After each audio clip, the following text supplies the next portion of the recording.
en otros temas y todo lo que querías saber sobre el coronavirus, pero no te atreviste a preguntar.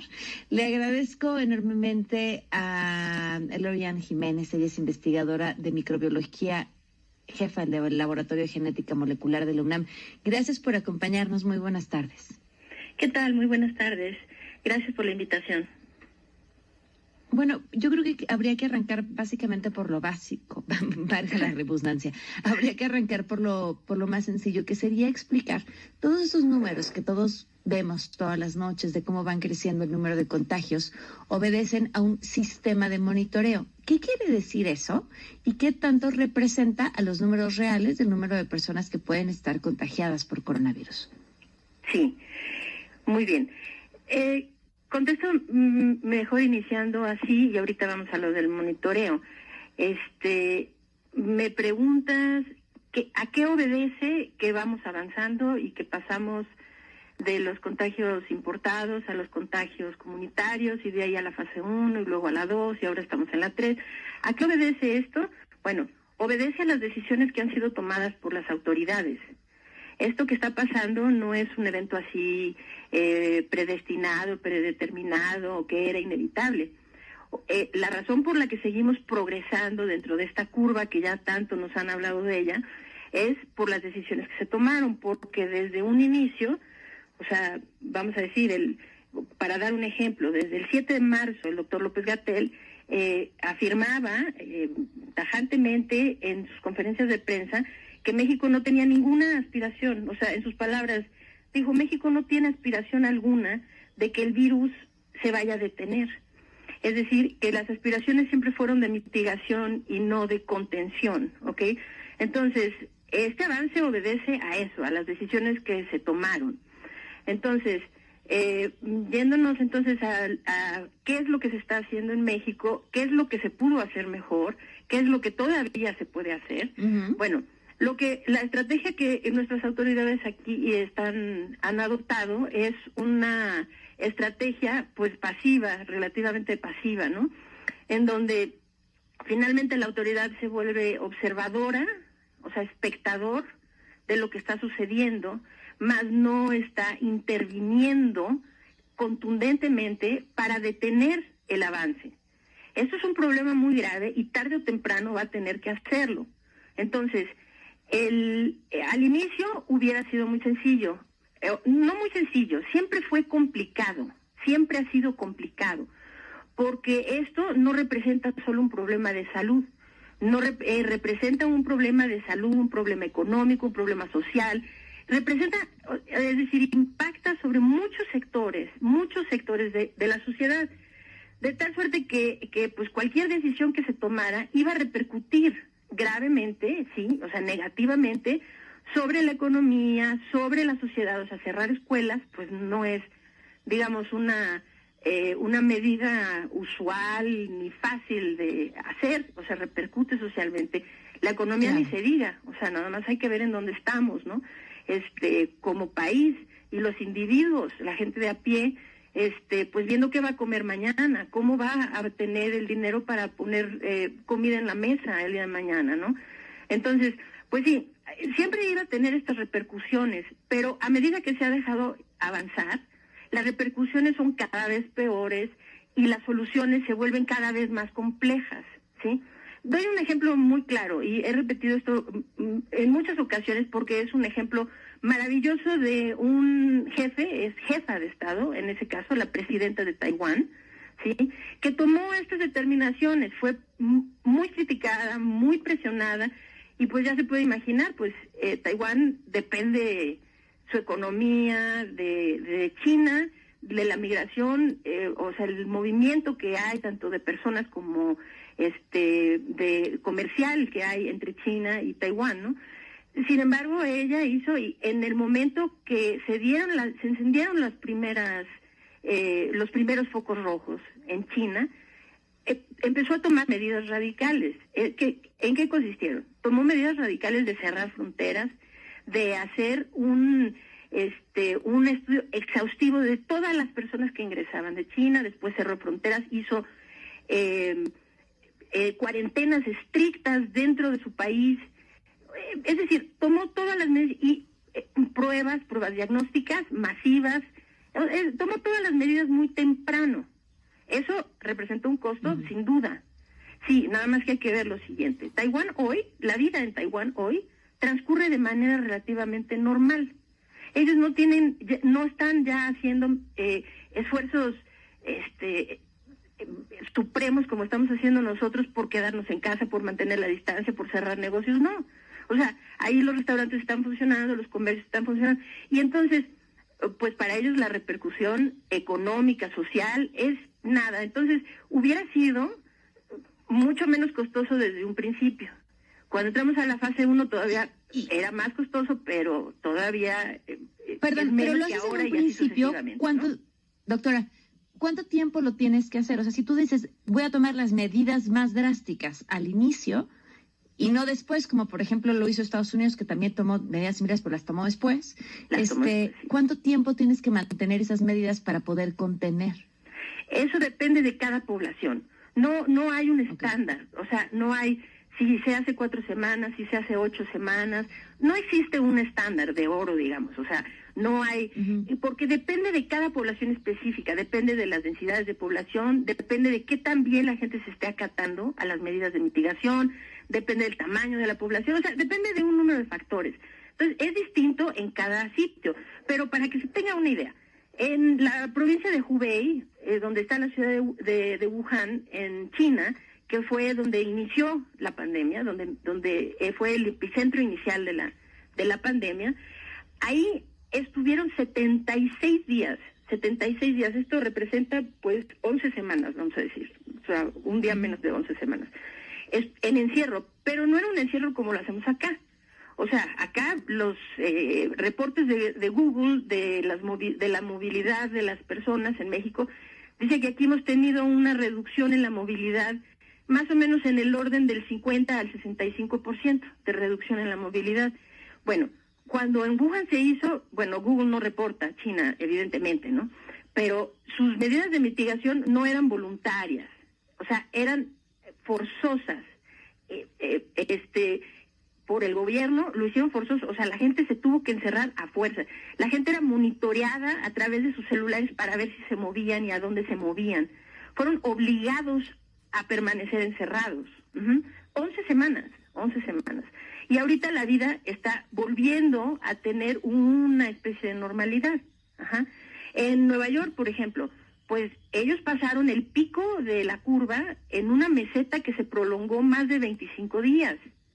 O sea, van declinando, pero de cualquier manera ahorita siguen reportando 100 o 200 hospitalizados por día, siguen reportando muchas defunciones diarias, nuevos contagios, etcétera. Entonces, no hay un tiempo. El tiempo es cuando realmente venga una desaceleración en el ritmo de contagio, en la propagación de los contagios, ¿sí?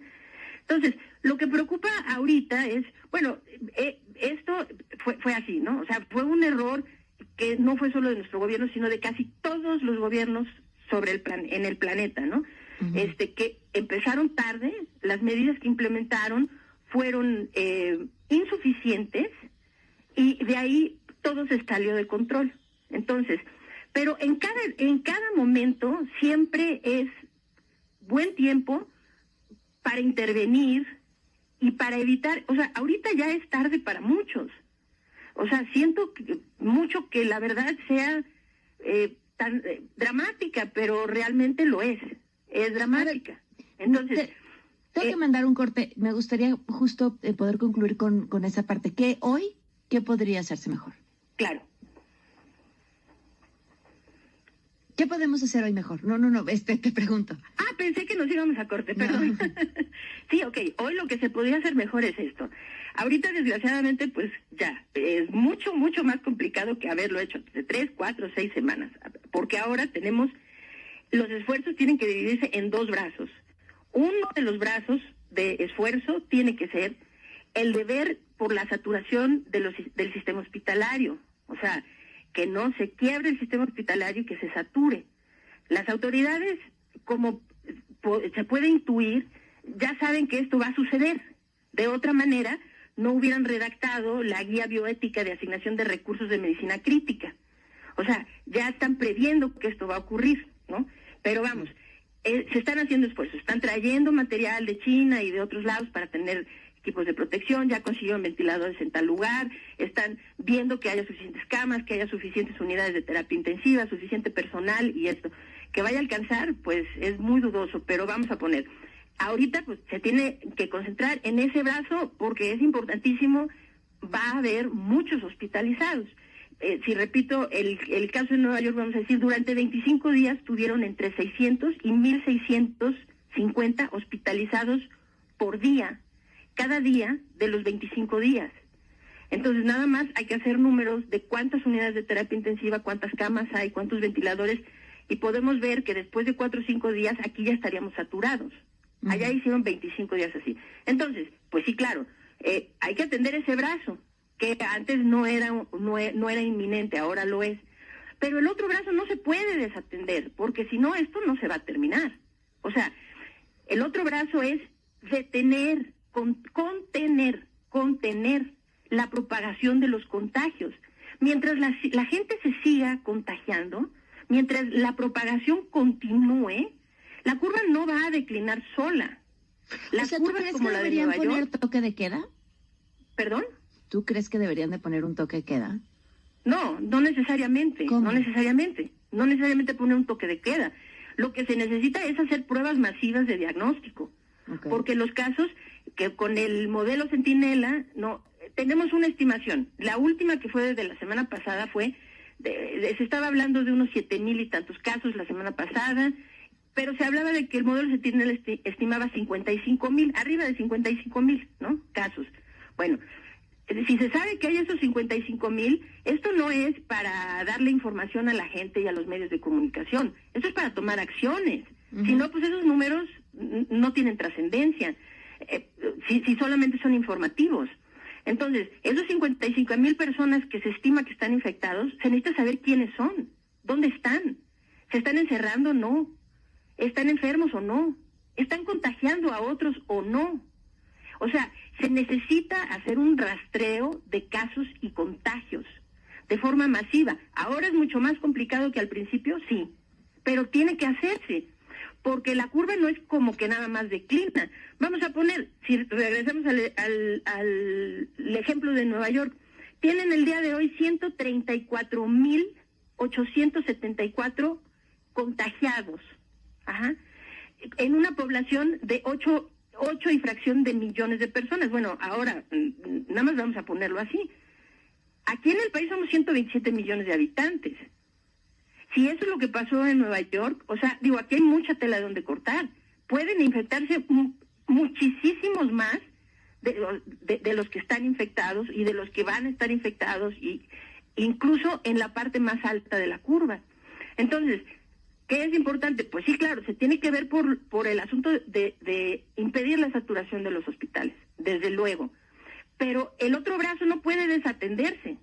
Ayer en la conferencia de prensa vespertina, el doctor López-Gatell dijo, no, en la fase 3 ya nuestros esfuerzos están enfocados a otra cosa. Ahorita nuestro esfuerzo está enfocado a la situación sanitaria, la situación, las capacidades hospitalarias.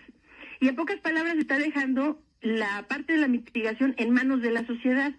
O sea, si van a haber muchos muertos, ahora es culpa de nosotros porque no nos quedamos en casa, ¿no? No, a ver, las autoridades tienen que tomar el control. Y el control es ver que la mitigación sí se lleve a cabo. Esa es una. Y dos, las únicas medidas que ahorita se están haciendo, si Nueva York aplanó su curva después de haber tenido un escenario realmente dantesco, ¿no? O sea, tienen casi 4 veces más defunciones de las que tuvieron en los atentados del 9 de septiembre del 2001, ¿no? O sea, es una cantidad realmente dramática de muertes en un periodo tan corto de tiempo. Entonces, pero ¿cómo lo lograron? Bueno, lo lograron haciendo pruebas diagnósticas masivas, y esos casos que se detectan positivos tienen que ser identificados. No es solo, pues ahí están. No, sí, ahí están y ellos siguen infectando a otros, o qué, o ya se murieron en su casa, o sea, necesitamos tener el control, y para eso pruebas diagnósticas masivas y rastreo de casos y contagios. Eso es indispensable. Lo único que nosotros estamos haciendo es vigilancia y mitigación. todo el mundo hace vigilancia y mitigación. O sea, no es que descubrimos el hilo negro. En todos los países se hace vigilancia y mitigación. La situación es que no se hace solo eso. Y nosotros sí hacemos solo eso. Se hace vigilancia y mitigación más aparte, se hace un esfuerzo así, verdaderamente, un esfuerzo lo más grande, humanamente posible, para tener el mayor número de pruebas diagnósticas, casos detectados, identificados y rastreados los casos y los contagios. Que fue más o menos la medida que se tomó en Corea del Sur también. ¿Perdón? En Corea del Sur fueron medidas similares. En Corea del Sur fueron medidas similares, pero el caso de éxito, así por antonomasia en toda esta tragedia es Taiwán, indiscutiblemente. Nueva Zelanda también, claro, Nueva Zelanda también. Corea del Norte hizo lo suyo y les está yendo relativamente bien. Ahora empiezan a tener más contagios. O sea, lo están haciendo bien, indiscutiblemente. Pero quienes lo hicieron, porque lo hicieron desde muy temprano. Esa era la clave. Porque así como le está yendo a Taiwán, nos pudo haber ido a todos. Pero bueno, las decisiones eran riesgosas, eran complicadas, y no existió ni la visión ni el valor por parte de los jefes de Estado para tomar esas determinaciones. Y pues enos aquí. Ahora estamos escribiendo guías para ver cómo se va a seleccionar a quienes vamos a dejar morir, ¿no? Pues sí. ¿Tu pronóstico para los próximos días cuál es? ¿Crees que estas medidas, estamos pues haciendo así, ¿no? Una idea pensando y tratando de adivinar el comportamiento de la gente y luego de las autoridades, pues por lo que hemos visto, ¿cuál es? ¿Qué podríamos esperar para las siguientes semanas? Que la situación se ponga mucho más grave. Eso es lo que se puede esperar. Lo que necesita la gente, o sea, mira, lo que ha sido muy contraproducente es querer hablarnos a los mexicanos como si fuéramos niños de educación preescolar y querernos pintar las cosas de color de rosa. Los mexicanos no necesitamos que nos hablen bonito, necesitamos que nos digan la verdad. Porque si desde el principio se nos hubiera hablado con la verdad, yo nada más pienso, si la guía esta bioética la hubieran publicado en febrero y se le ha explicado a la gente, si no se ponen las pilas y salen a la calle todos con cubrebocas y se lavan las manos y se encierran en sus casas, va a llegar un día en que esto es lo que vamos a tener que hacer. Y a sus madres y a sus padres y a sus abuelos los vamos a tener que dejar morir. Si eso se nos hubiera explicado desde febrero, te aseguro que muchísima más gente estaría cumpliendo. Pero esta vacilación que se ha tenido siempre en la información de querer minimizar el problema, de querer hacerlo ver como que al principio es solo una gripa, no va a pasar nada, esto se parece a la influenza estacional. Híjole, qué mal que se hayan dicho esas cosas, porque mucha gente se quedó con esa idea. Qué mal que las primeras estadísticas que se daban, aún sabiendo que solamente estadísticamente ni siquiera se podía reportar una interpretación porque eran muy chiquitos los números, se hablaba siempre, ven, tenemos un índice de mortalidad muy bajo, el índice de mortalidad es muy bajo. Eso se le quedó a la gente. O sea, no es tan grave. Los cubrebocas no sirven de nada. Bueno, entonces la gente sale a la calle y contagia a todo mundo, o se contagia. Entonces, creo que esta vacilación en la información desde el principio, hay que hablarlo claro, hay que hablarlo con la verdad, porque lo que necesita la gente es entender la gravedad del problema. Entendiendo la gravedad del problema, es verdad, es terrible el impacto económico que esto está teniendo en lo personal, o sea, como nación, y en lo individual para las personas. Terrible. Y nos va a llevar años, recuperarnos de este golpe económicamente. Pero debe ser muy claro que entre más tiempo se deje pasar, el golpe económico va a ser peor. Hubiera costado muchísimo menos hacerlo desde el principio. Cerrar las fronteras un tiempo, meter a todo el mundo a su casa desde el principio. Ahora es mucho más costoso. Entonces, ahorita la gente tiene que concientizarse, porque ese afán de que vamos a hablarles bonito para evitar el pánico, no. O sea, creo que ya estuvo de hablarnos de manera simple y de querernos tratar como niños. Aquí el problema no es el pánico. La gente no va a tener pánico, la gente va a estar en alerta. Y la gente debe estar en alerta porque el problema es muy grave. Entonces, Digo, aquí nadie va a ir a correr a la torre latinoamericana a tirarse, ¿no? Porque, ay, me va a dar COVID. No, o sea, aquí el problema no es pánico, aquí el problema es la displicencia. Es decir, a mí me vale, a mí no me va a pasar nada. Ese es el problema real, esa actitud. Y para controlar eso, pues a la gente se le tiene que hablar de frente, se le tiene que hablar con la verdad, y las autoridades tienen que ser muy claras en sus mensajes, no andarse por las ramitas, o sea, no querer siempre hacer, pues sí, ahora tenemos, o sea, simplemente las cifras de ayer, tenemos 9.501 casos confirmados. Sabemos que esta cifra está muy subestimada porque no tenemos cifras precisas. Y se está reportando 857 defunciones al día de ayer, que por mucho que nos repitan que las defunciones sí son exactas, las defunciones no son exactas y está muy bien reportado porque mucha gente se está muriendo antes de que se les hagan las pruebas.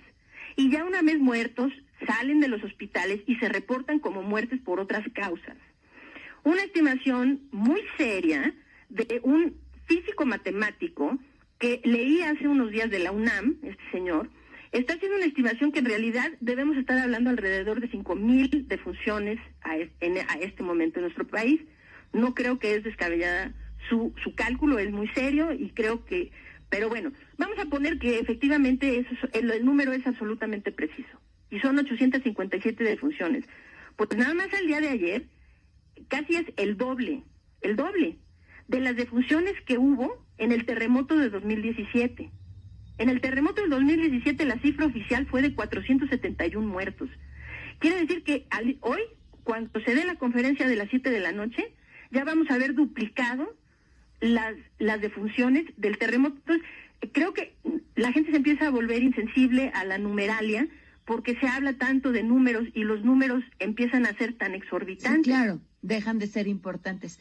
Te agradezco muchísimo la oportunidad de poder platicar y te pido, por favor, que podamos retomar esta conversación. Vaya, pues a lo largo de esta semana, sin duda, la información que nos das es vital y es importante poderlo ver también desde otro ángulo. Con muchísimo gusto, claro que sí. Gracias por la invitación. Gracias, brillante, un fuerte abrazo. Laurian Jiménez, ella es investigadora de microbiología y jefa del Laboratorio de Genética Molecular de la UNAM. Vamos a una pausa.